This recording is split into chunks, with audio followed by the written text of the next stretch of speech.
You ready? Let's do this. Hello! Pixar and Disney, the two words light up different parts of your brain. Why is that? Look so similar. Don't worry about it. Happens all the time. Disney may own Pixar, but Pixar ain't just Disney. So let's look at what makes each so different. Number 1, royalty versus average greatness. Princesses and papyruses. Even in present day, Disney cannot escape the princess-driven narratives they are famous for. Sure, Mirabelle is not specifically a princess, but her family is the backbone of the town, and she is essentially royalty because of the family she's part of.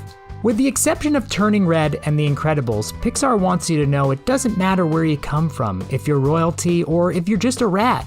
You are exceptional. Not everyone can become a great artist, but a great artist can come from anywhere. Number 2, hourglass versus looks like people figures. The real world is filled with all different body types. Historically, Disney's main characters' body types have fit into two major categories: hourglasses and triangles. Pixar's protagonists, on the other hand, are all kinds of shapes and sizes. Trapezoids, circles, hexagons, you name it, they got it.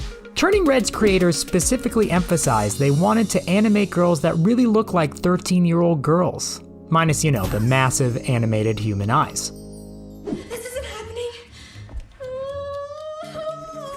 Number 3, happy endings versus real endings. Who doesn't love a classic happy ending? Pixar. Pixar does not. Pixar is the answer I was looking for. Disney films generally are more conclusive and want their endings to feel like everything has been wrapped up in a nice little package. And sometimes that's really nice to watch and enjoy.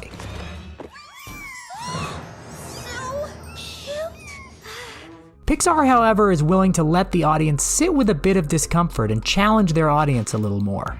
Their characters still have a lot to learn and problems to solve. Sometimes I miss how things were, but nothing stays the same forever. Number 4, villains versus someone who had a really bad day. It's fun being evil for the sake of being evil. For years, as viewers, we've loved Disney's assortment of straight up bad people. Or bad somethings. Disney certainly is beginning to open up to having antagonists who pull on our heartstrings, but Pixar has for much longer loved their own tragic villains, like Syndrome from The Incredibles, who just wanted to be a sidekick and through being turned away so coldly then became Syndrome. What an awesome villain he was, 11 out of 10. After all, I am your biggest fan. Buddy? My name is not Buddy! Number 5, musical numbers versus musical montages. Disney nails the on-screen musical. They're famous for them, but Pixar holds the crown for animated montages that take an existing piece of music and rip our souls out while watching it unfold. Disney has churned out hit song after hit song after hit song that is deeply ingrained into my psyche. You may not remember the music that comes from Pixar films, but you will remember the melodies that go over scenes paired perfectly. Number 6, stage movement versus film movement.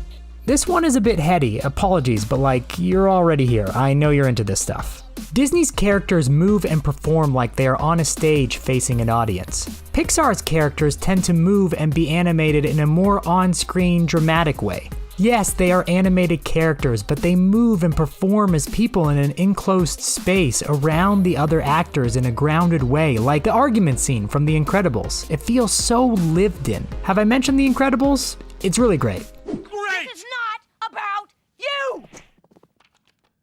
Number 7, everything is magic versus one thing is magic-ish. When you enter a Disney world, there's no limit to all the magic stuff that may happen. Princesses have ice powers, snowmen can talk, rock trolls exist, no limits. Pixar takes a different approach usually. They establish one out of the ordinary thing, famously called the what if rule of Pixar. For example, what if superheroes were real? What if souls were real? What if mer people were real? You get it. Then the usual rules of reality still apply, like, driving through downtown sucks. I'll be home soon. Lucius will be here sooner. No firing the baby around the house, okay? Number 8, unimaginable worlds versus pretty imaginable worlds. On that note of rules of reality, let's talk about setting.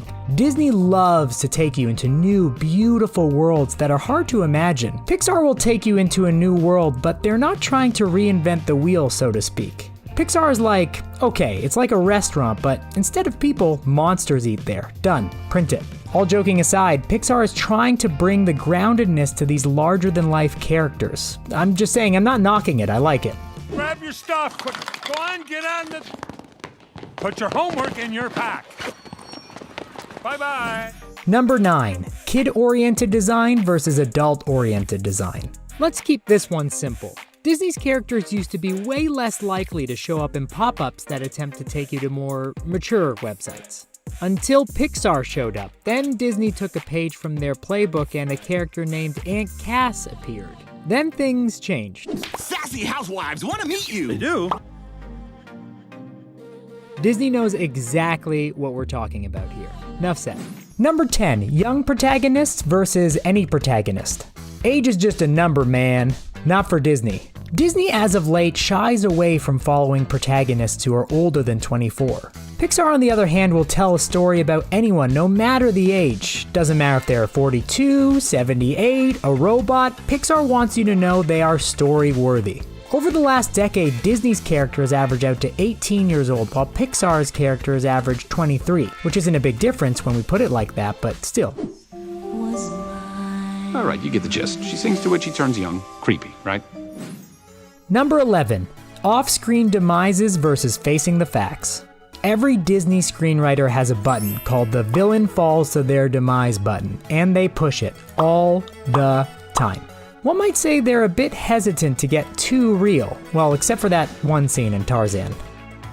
Yikes. Pixar, however, isn't afraid to get real when a character is gone, or show something a little more sinister if a villain kicks the bucket. Look at mommy, honey. Everything is all right. Number 12, none versus some. To be frank, I think we all feel like Pixar and Disney could both have a little more representation in this department. Pixar has some brief yet real moments of LGBTQIA2S+ representation. With Disney films, well, maybe Raya and Namaari have some romantic tension, but unless it's stated by the creators of the film or we get a sequel with more proof, I'm just saying we could use a little more. Oh, is that why you're chasing me? And here I thought it was because you missed me. Number 13, timeless versus in the now. Ageless or of a certain age. A Disney film has a timeless feeling to it. Maybe it's a period piece that works any decade you watch it. Pixar, on the other hand, makes films that feel very much relevant to the very day you watch them in theaters. How do people feel right now? What are we worried about in the world right now? What kind of restaurant do monsters eat in right now? Oh, about that hustle, am I right? Number 14, many versus the brave few. You know who makes great sequels? Pixar. Pixar does. Pixar is the answer I was looking for. That was a sequel to my earlier joke. Not all Pixar sequels are created equal. Nonetheless, they know how to do it. Disney has done many sequels, but they haven't achieved the critical success of Pixar's roster of highly regarded sequels. Lion King 2 is really good though, you should definitely check it out. Here, large popcorn, small soda, save me a seat, send your ballet rose back. I'll be back before the previews are over! Number 15, tested and dependable versus push it to the limit. When you think of Pixar, one thinks of a cute lamb bouncing on an eye until he gets the spot. Now, when I say Disney, what does that make you think of? Exactly, princess-themed lunchboxes. Well done.